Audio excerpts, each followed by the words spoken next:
Everyone told me that when I healed, I would become softer, more patient, more understanding, but it's not true. The healed version of me is meaner. She's colder, she walks away faster, and she doesn't give second chances. And here's what nobody prepared me for. The people who love the broken version of me, they hate me now. So if you have been doing the work, if you have been in therapy, journaling, of setting boundaries, and suddenly everyone is against you, like you're the problem, this video is going to explain why this is all happening and why you're doing everything right. So let me paint you a picture of how I thought healing looked like before I actually did it. I thought I would become the Zen, peaceful person, like a walking meditation app. I imagined myself floating through life unbothered, with infinite patience for everyone's nonsense. I thought healing meant that I would finally understand why people hurted me and that I would forgive them and let them do it because, oh, they're in pain, oh, they have a trauma. I thought I would forgive them and love them unconditionally. And don't get me wrong, I believe in unconditional love. It's what I stand for as well. But unconditional love also means forgiving them and never returning back. I'm literally done with the fake positivity crowd that sells you a fantasy about how healing looks like. They make healing sound like that you're going to emerge in a soft, glowing butterfly that loves everyone unconditionally and just forgive and forget. But that's not what happened to me. What actually happened is that I got angry. And no, not the explosive, destructive anger I had before when I was a little kid. This was different. This was a cold, clear anger. The kind that looks someone dead in the eye and says, I'm not doing this anymore. See, when I was broken, I was actually easier to deal with. I apologized for everything that wasn't my fault. I over-explained myself. I gave chance after chance after chance because I was afraid of being abandoned by those people. So I tolerated everything that actually broke me. So the broken version of me was convenient for a lot of people. She picked up the phone when you called me at 2 a.m. Even though you haven't checked on her in months. She forgave you even before you apologized. She made excuses for you to herself. And the healed version, she started asking uncomfortable questions. Like, what am I getting out of this relationship? Why am I the only one trying? And let me tell you, those questions changed everything. I'm going to tell you about specific moments in my life when I knew that I changed. So first of all, we're going to talk about a friend of mine. She's not my friend anymore. She was a couple of years ago, and she was the type of person that needed a lot of attention. So whenever we hung out, we were only talking about her and her excuses. She only loved talking about boys and all the messed up things that she did and got into. And when I was talking about myself, she always turned the whole conversation back to her. And I told her many times, like, look, I don't really like this. She was always like, oh yeah, I understand. But then she did it again and again and again and again. I felt so exhausted from this friendship. And when some time has passed by, I wanted to stop smoking as well. And I got really serious about it. Like, I'm not going to smoke anymore. Like, I don't want that. My body doesn't want it. And she told me things like, oh, you have changed. I don't know you like that. This is not you. Whenever she was smoking and she just gave it to me, like, here, you're going to smoke as well. I felt so bad on the inside, but somehow I just said, okay, why not? But let me tell you now, when those people are like that, when you want to stop doing something that you truly don't want anymore, like drinking, smoking, or anything, they're not your friends. It's just messed up to think about that right now. Like, what? How did I even respected that at the moment? I didn't even notice this. I thought this was just what being a good friend meant. I thought my job was being endlessly available, endlessly understanding, endlessly being patient, but it got me nowhere. And I know that this is wrong on my side. This is something that I have been working on a lot. But I had this bad habit to just ghost people whenever it got too much for me. Like right now, I don't do it anymore. But at that moment, like my patience was this huge. But whenever it crossed the line, I was just done, and then I disappeared without saying a word. And that's messed up. I learned from it. But because of that, I thought I had to stay again. Because I didn't learn, like, I didn't know how it was to stand up for myself or how to communicate something that I did not like. I didn't know how it was to have a boundary. And it even got worse until my last relationship. I accepted so many things that were not okay. We broke up a month ago, and that's the moment when I really started healing. A relationship of 2 years, and oh my god, how I was in the beginning is just embarrassing. So it was a really long process for me. I started to have boundaries 1 year ago, but somehow I just still feel uncomfortable to stand up for myself. But I was just done. I was done. So 1 month ago, there was a moment that he stared at me and told me that I have changed. He told me that he missed the girl from 2 years ago that visited him in the hospital. Like, I do understand. She was really understanding. She was very soft. She cared about you. But that was also the girl that you cheated on. That was also the girl that woke up next to you and saw you swiping on Tinder. That was the girl that was easy to manipulate. Of course you miss her. And that's the moment when I finally left. And I finally learned how to stand up for myself and to tell people, like, look, this is not what I want anymore. This is not what I value. Like, if you don't respect my boundaries, if you don't respect my standards and my peace, we just don't belong to each other anymore. Our story is done. And here is the translation of what you have changed means. For them, it means you used to let me use you. Why did you stop? The healed version of myself now, I just walk away and I don't look back. And apparently that's what being mean looks like to people. Here's what I have learned. Your healing will be perceived as cruelty by anyone who took benefit from your brokenness. Like, think about it. If someone got used to you being always available whenever they needed something, your no will feel like rejection. If someone was used to you tolerating disrespect, your boundary will feel like an attack. And if someone was used to you shrinking yourself for them to feel comfortable, your growth will feel like a threat. And this is why healing is so lonely sometimes.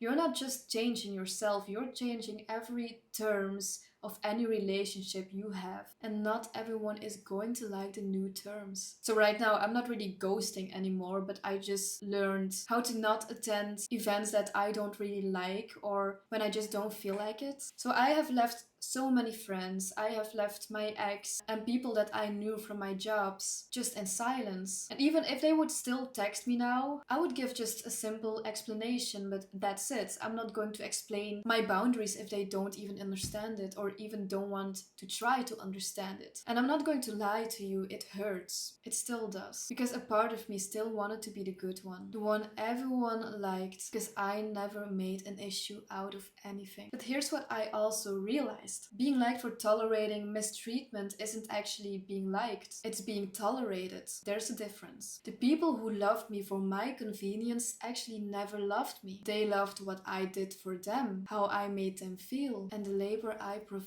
The healed version of me stopped providing that labor for free. Suddenly I was the difficult one. I had a conversation with someone who told me that I became cold on my healing journey. I asked them to give me an example. You know what they said? You don't let things go anymore. They meant that as a criticism, but I took it as a compliment. Because you know what letting go meant in my old life? It meant swallowing my feelings, pretending that something didn't hurt while I was dying on the inside, giving people permission to hurt me again and again and again, because I never addressed it in the first time. So basically, I teach them how to treat me. And if you don't teach them how to treat you in the beginning, they will keep doing it and they will test you to see how far they can go with it. And the healed version of me now doesn't let things go. I address it. And apparently that's me now. I want to get real with you for a second, because I've been talking about this like it's a triumph journey, but there's a part of healing that nobody talks about, the grief. When you heal, you don't just lose toxic relationships, you lose your old self, and you have to mourn that version. I had to mourn the version of me that thought if I would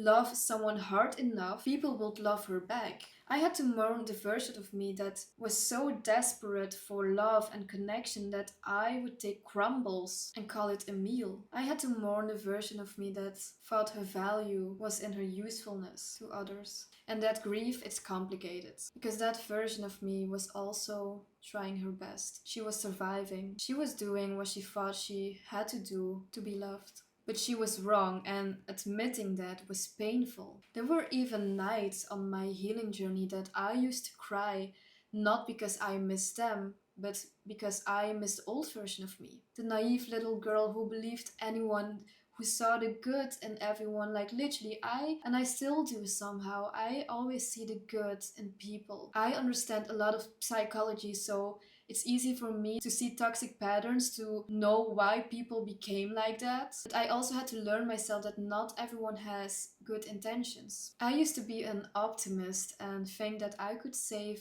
anyone and every relationship if I just tried hard enough. She was wrong about a lot of things, but there was an innocence to her that I can never get back. The healed version of me knows too much. She has seen too much. She can spot any manipulation tactic in the first conversation. She can feel someone's energy is just off before they even do something wrong. And that awareness, it's protective, it's a blessing, but it's also heavy. I can't unknow what I know. I cannot unsee the patterns that I've learned to recognize. And believe me, I had to walk against the same wall 100 million times before I even realized that. But that's also how I learned to recognize the most toxic habits, cycles, patterns. And sometimes I miss believing in the best in everyone without needing evidence. But here's something I have made peace with. The old version me was warm, but she was also a victim. The new version of me is colder, but she is safe, and I would rather be safe now. So let me break down what behaviors people call mean now that I'm healed. Because I think you might recognize some of these. Number 1, not explaining myself. The old me would give a 14-paragraph explanation why I couldn't do anything. I would apologize 17 times. I would make sure that the other person understood that I wasn't rejecting them. The healed me says no and moves on. No explanation, no justification, just no. And apparently that's mean. And number 2, walking away from conversations that are not productive. The old me would stay in arguments for hours, trying to make someone understand my perspective. I would exhaust myself trying to reach out to people that didn't want to be reached. And the healed version of me now recognizes when a conversation is going in circles, and I just simply exit. And sometimes even mid-sentence, if I need to. I don't stay to be worn down. And apparently that's mean as well. And number 3, not responding immediately. The old me had her phone 24/7 in her hand, ready to respond to anyone who needed me. I felt guilty if I took more than 10 minutes to respond back. And the healed version of me now responds when I have the mental capacity to engage meaningfully. And sometimes that's in an hour. Sometimes it takes a day. Sometimes it's never, if the message simply doesn't require a response. And you can already guess it, that's for most people mean. Number 4, calling out behavior in the moment. The old me would swallow disrespect, go home and cry about it. And then I would show up the next day like nothing happened and go through all of it again. And the healed me simply says, that comment was disrespectful, don't talk to me like that. Right there, in the moment. In front of everyone if necessary. And that's the meanest behavior of them all, apparently. And do you see the pattern? Everything that has been called mean is actually just self-respect. But we have been conditioned to see self-respect as selfishness when it comes from someone who used to use us as a doormat, someone who used to be a friend, someone that used to be a lover, someone who used to be family. So yeah, healing doesn't make you nicer. It makes you more honest, and also honesty. After years of performing niceness, looks like cruelty to people who got comfortable with your lies. The lie that you were okay with being treated that way. The lie that you had infinite patience with them and zero needs of your own. And when you stop lying to yourself, you also stop lying to them. The people who benefited from your lies will call you mean, cold, changed, and difficult.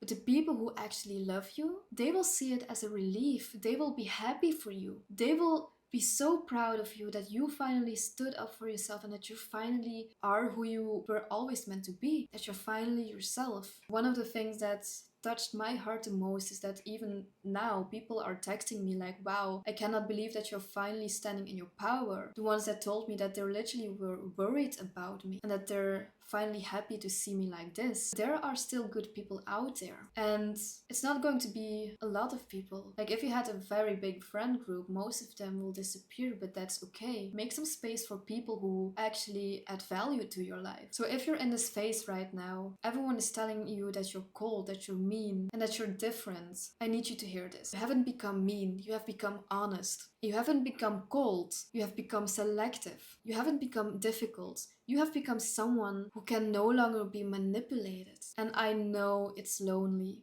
I know you're grieving relationships that you thought that would last forever. I know that you're wondering if you have gone too far, if you've become someone you don't even recognize. But let me tell you what is on the other side.